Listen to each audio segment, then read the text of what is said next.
இப்போ இருக்க தமிழ் சினிமாவில் நிறைய டேரக்டர்ஸ் கமர்ஷியல் படம் எடுத்து இட்டு கொடுக்குறாங்க. ஆனால் ஒரு சில பேர் தான் எக்ஸ்பெரிமெண்டலாக படம் எடுத்து மேல் பார்ப்பாங்க.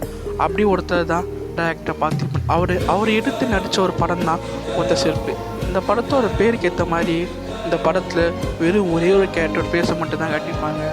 அது வேறு யாரும் இல்லை, இந்த படத்தோட டேரக்டர் பார்த்திபனே தான். அவர் ஒடுக்க முடிய மனுஷன் உள்சு கொடுத்து நடிச்சிருப்பார். மற்ற கேரக்டர் இல்லைன்னா கேட்டிங்கன்னா இருக்குது, ஆனால் எப்படி இருக்குன்னா வெறும் வாய்ஸ் ஓவர் மட்டும்தான், கை கால் காட்டாங்க. ஆனால் முகம் அவரோட வயிறு மட்டும்தான். இந்த படம் கிட்டத்தட்ட ஆஸ்காருக்கு நாமினேட் ஆகிருக்கு கைஸ். பல அவார்டை குவிச்சு வச்சிருக்க அந்த படம் ஒரு ஃப்ளாப் மூவி கைஸ். இந்த மாதிரி பல படங்கள் நீங்கள் சப்போர்ட் பண்ணாதான் நிறைய பேர் புதுசாக முயற்சி பண்ணாங்க. ஸோ இதே மாதிரி உங்களுக்கு என்ன படம் கண்டுட்டா கமெண்ட் சொல்லுங்கள்.